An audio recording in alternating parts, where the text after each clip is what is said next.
This is the Cedar Creek Church Living It Out podcast, a midweek reminder where we discuss key takeaways and principles from the weekend message to help you live out the truth that you matter. Welcome to the Living It Out podcast. My name is Kelly Pagel. With me today, Nathan Campbell. Yeah. Nathan, good to have you here. Yeah, it's good to be here. First time. It is their first time. Yes. Yeah. So Nathan is our Next Steps Director of Groups down at Findlay. Nathan, why don't you tell our listeners a little bit about what you do? Yeah, so what I get to do down at the Findlay, I'm one of the pastors, so I get to do some pastoral care conversations, all that, but I also oversee all of our groups and our outreach as well. So any of your second Saturday serve day is always a big one for us, and outreach groups as well. So. Yeah, big job, fun job. Fun job. Yeah, and Had a blast. It is, and you got a great team that helps you out. So. Fresh new team. It's a lot of fun. Yeah, it's been a lot of fun. We've been celebrating that. Yeah. So, well, I'm so glad that you are here to unpack our second week of Upside Down Kingdom, right? So this is our second week of this series as we've been talking about this idea that what Jesus teaches is a little upside down. Very much so. To what our world is. And the topic this weekend was forgiveness. And so have you ever been in a place, Nathan, where you've needed to ask for forgiveness? Oh, absolutely. I think we've all been there, right? We have, yeah. I was joking. I was talking to Zeke. He's our students director down at the Findlay campus about that question in preparation for today. And I'm like, where do I need forgiveness? I'm like, oh, probably in my relationship with my wife. I probably do things all the time that I think are helpful. Right. And they're really not, right? Right. So right. I was joking. I said, as men, I tend to try and fix things. And really, she just wants me to listen, right?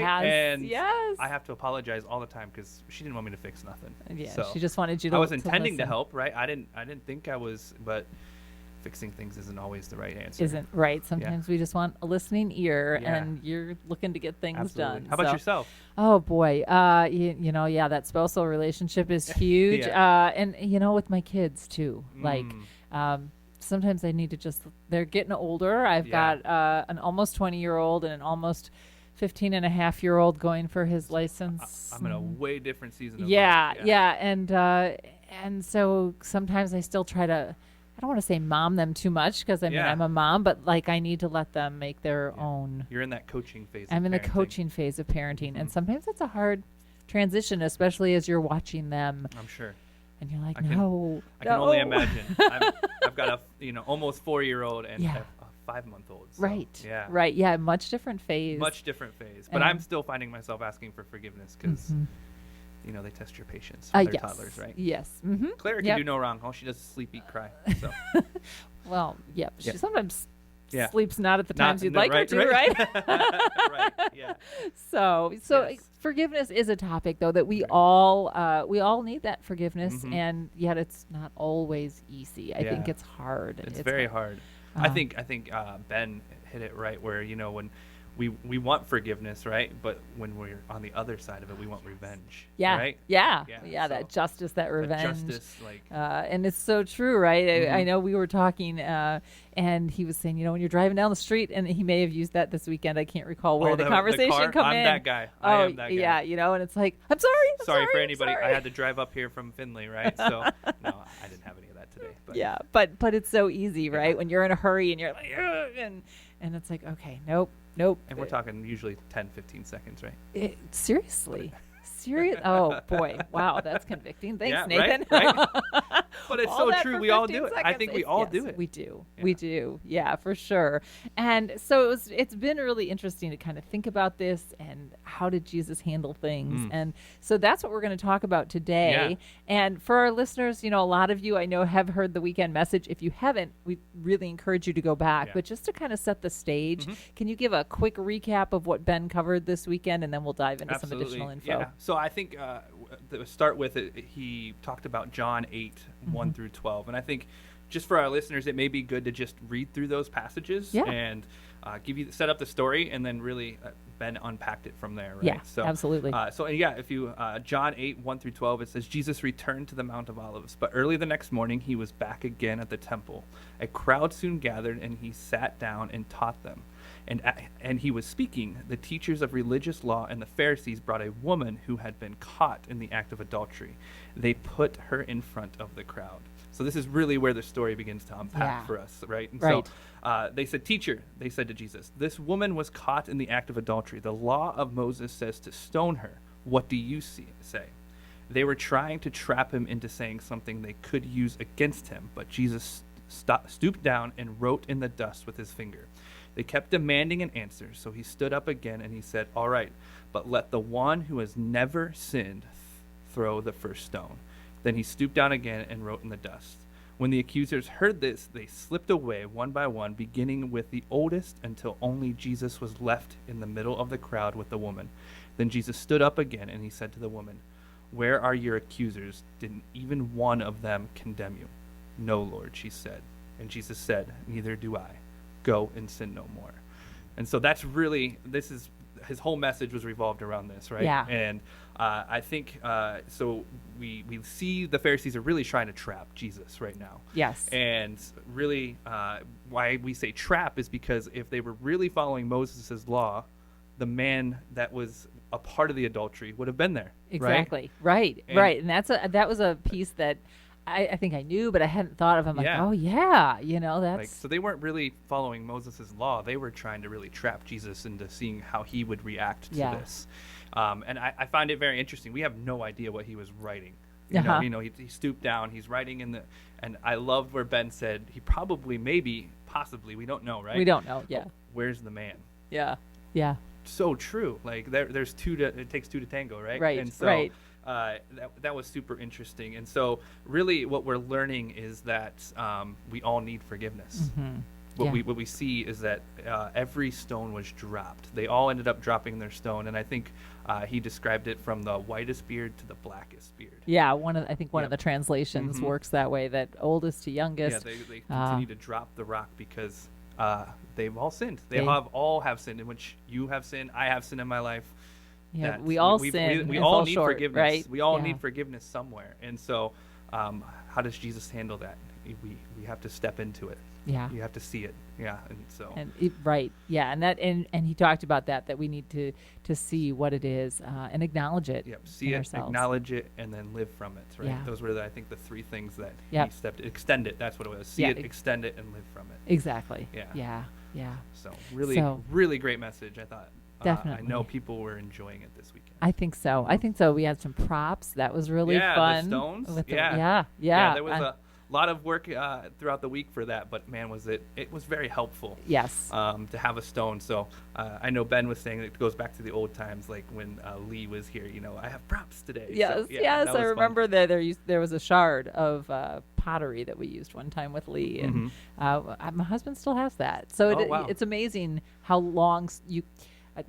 This is probably the wrong analogy, but how long you can carry something like that around, right? And we can carry our rocks around. Our forgiveness around for a very long time. A very long time. As I shared in my story. You did, and I want to dive into that in just a little bit. So, as you listen to the message, as you process the message, obviously you were part of the message with your story, but what was something you learned and took away? Yeah, I think it was just a great reminder for me. I obviously, if you were there, you saw my story. So still learning how to not carry that bitterness. He unpacked that Ephesians 4:31-32. Get rid of all bitterness, rage, anger, harsh words, slander, as well as all types of evil behavior. Instead, be kind to each other, tender-hearted, forgiving one another, just as God, through Christ, has forgiven you. That was a great reminder that, like anything that I do in my life, don't carry that. Like, how do we move on from that? And I think that's where the stone really comes into play, right? Right. What are we carrying today? Yeah. Yeah. I think it's interesting. I think I've read or heard the analogy of a backpack, and that each burden that you carry, imagine carrying all of that around, whether it's the shame, like the woman in the story was probably experiencing the shame of all of that happening, or the bitterness that we can carry ourselves, or it may have been even exhibited in the story, but all of that goes into and it becomes what heavy, we carry, and it becomes heavy, and you can't move, and it really weighs you down, and that's not, affects your joy in life too, right? Affects your joy. could be your perspective, could be Yeah. all of the above. Yeah. So, Absolutely. Yeah, I think it was a really good reminder, just the story itself. And just listening to Jesus's compassionate words. Yeah. Is powerful to think about. Because he's the only man that could have stood there, right? Yeah. He's the only one that hasn't sinned. He's really the only one that could have thrown the rock. And Right. yet he didn't. He dropped it. Yeah. Or didn't even pick it up, I think. You know? Yeah. You He know? was stooping down writing in there. Where's the man, right? Right, Yeah. exactly. So, as you think about your story, because you shared your story, it was so great to hear how that all unfolded and the positive, the way it ended. Outcome, So, yeah. the positive outcome. But as you consider the rocks of retaliation or revenge or what have you, and in that story, what rocks did you find yourself carrying? And maybe it changed throughout the seasons. I don't know. So again, if you saw my story, that started all in the third grade for me with divorce. Just a correction in the story. That abuse started a little bit later, actually about when I was in 4th or 5th grade. So about a year or so on that story. But yeah, I think as an older brother of a little sister, the protectiveness in me was ready to beat, bitterness, revenge, right? Yeah. Like, you did what? I mean, I'm in 5th grade. There's nothing I'm going to be able to do to beat up a grown father at that time. Right. But that's what I was really carrying was I want revenge. You wanted to protect your I wanted to sister. protect, and I still carry that today a lot. And I think what's really cool, I think you have one of the questions, what's something I didn't get to share in this story? Well, again, this wasn't just my story to share. And so I had to get a lot of permission from my sister and my mom to share this story. And one of the things I didn't share in that is that it was not easy. It was a long road. I talk about that a little bit, but it took 20 plus years. Wow. Yeah. To really begin to see that. And when I asked my sister, she's like, "Hey, is it okay if I share this story?" And she goes, "Yeah." And I was like, "Can I protect you one more time? Because I get to share your story for you. This is the first time we've ever shared this story like this." Wow. And so, obviously, close friends, family have heard this story multiple times, but to share it publicly and on how our journey of forgiveness has come, I got to protect my sister one last time. Because she's married. She's got a family of her own. She's got a husband. Obviously, I'm always going to want to protect her. She's my little sister. But that was how I approached it. It was like, can I share your story for you? Yeah.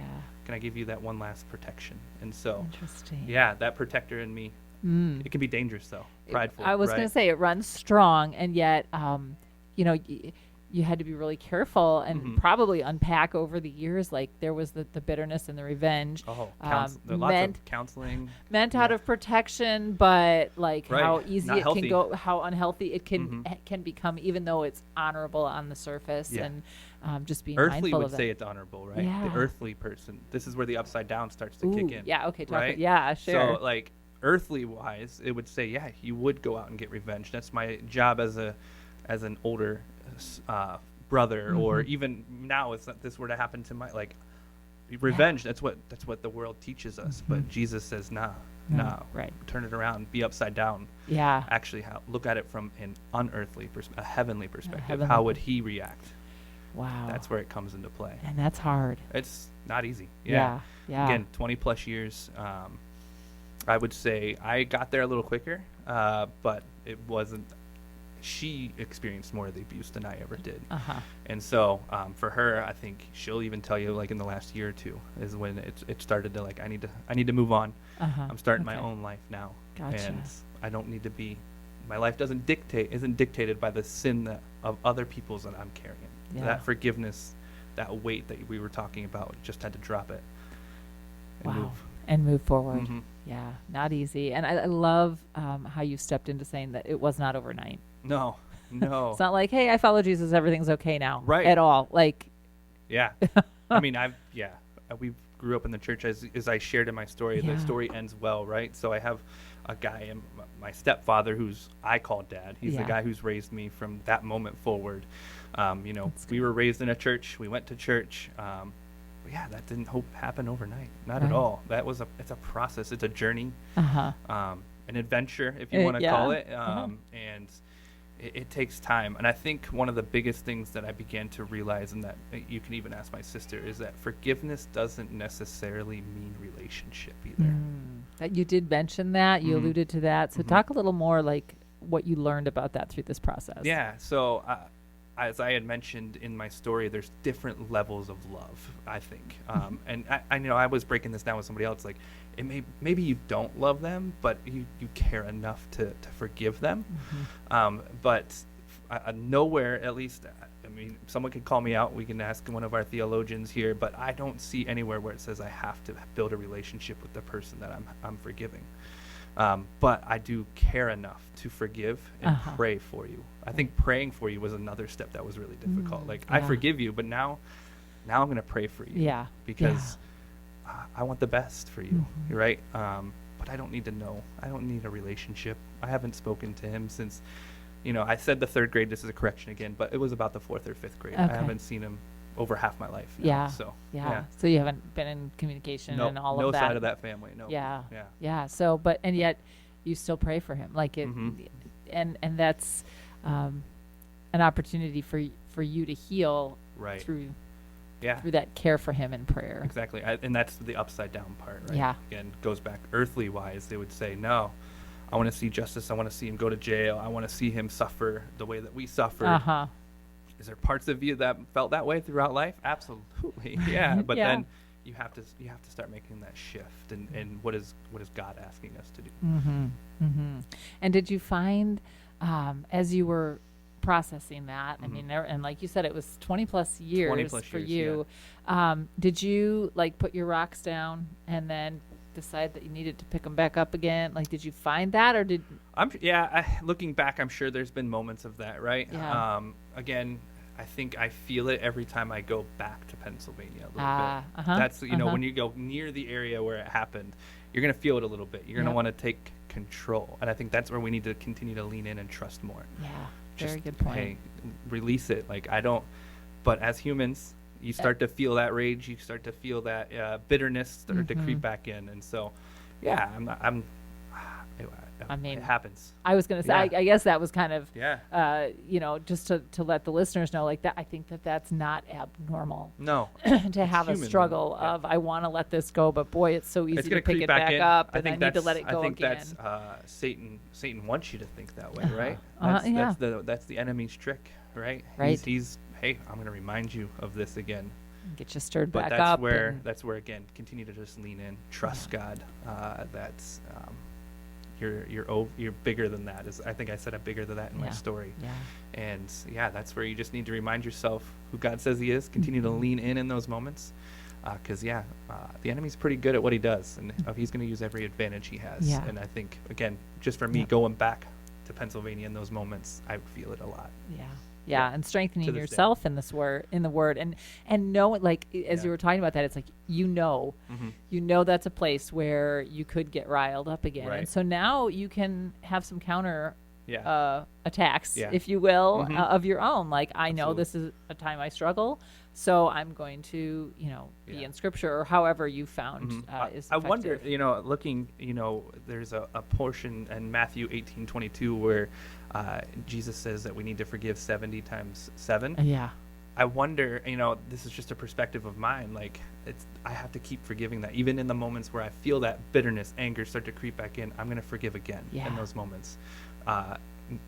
Maybe I'm wrong on that, but that's how I look at that passage a little bit. Like, it's going to be creeping back in. Forgive again. Continue to trust in God. Yeah, and that 70 times 7 is, and you can correct me, but I mean, it's a big number. It's a big number, and it's basically I studied it means history. I don't know math. Okay, but basically, I think as it's written, it means like you just need to keep doing it. Just keep doing it. Yeah, continue to forgive, but I think just a different perspective to look at it. Like, even in those moments where you're trying to forgive something that's really bad that's happened, you're gonna have to continue to forgive in those moments, even when that bitterness starts to creep back in. Yeah. I think that's just good to be aware of. Yeah, because I think otherwise, we read Ephesians 4, and it can be like, well, get rid of it, and now it's gone, right? Easier said than done, it's not necessarily always. Yeah, that's like me trying to tell my wife, hey, well, let me fix it. Yeah. It's not easier. It's easier said than done. Right? Absolutely. Absolutely. Oh, so excellent. Hearing that, thanks for, sharing a little bit of extra nuance in there that you just don't always have time to do. 5-minute video. Seems really long. It was great. Right, but right. Yeah, but a lot hits the cutting floor. And 20 years, 5-minute video. 20 years. Yeah. Wow. Yeah, that doesn't doesn't quite add up. There are a few more layers to that onion. So, as we think about for our listeners, the next steps, like if they're if they're experiencing some sort of struggle, a next step, but also just in terms of their faith. Absolutely. I'm the groups guy. Yeah. Right? We love groups, right? We do. We love groups. Groups is where you begin to process that with trusted people, right? That's where we build relationship, begin to find freedom from the things that we've gone through. And so groups is where you really need to lean in. Take the game face off. Be real. Like, hey, that it took 20 years to forgive. Like, I'm going to be real. I have anger. Like, talk about that. Talk that out loud with a trusted group member or a friend or mentor. I love mentors. That's another. If you don't have one, find one. Another like a couple seasons ahead. But groups is a great place where it's on the spiritual journey. Like, we want to help people find freedom through groups. Absolutely. So if you haven't been part of a group, now's the time to start thinking about that. Absolutely. We're got a summer semester coming up soon. We do. It's never too late to join a lot of our groups. So, I think we've been watching people join groups throughout the whole year. Especially we know that there are a lot of new faces around every Cedar day. Creek. It's fun. It's been so fantastic. Much fun. So know that opportunity is available to you, and we would love to have you. And it does sometimes take a couple groups to find your people. Like it may not happen right away, but when it does happen, you'll know. You'll know. You'll feel it. And it takes time. It takes a little bit of time to build there too. But boy, when it happens, it's like they're your people, and you can go to them with anything. And you'll start to see a difference in your life for sure. Exactly. Yep. And you'll also realize, I think, that you're not alone, because not only are you working through some of your challenges, but other people are doing the same. Right. And you'll recognize, wow, I'm not the only one with hardship. And I think sometimes it's easy to get absolutely into that headspace. Anytime I get a chance to talk about groups, we weren't meant to do life alone. Right. Exactly. And when we do life alone, that's when it's not easy. You start to some people. You can't share the joy or the struggle. Right.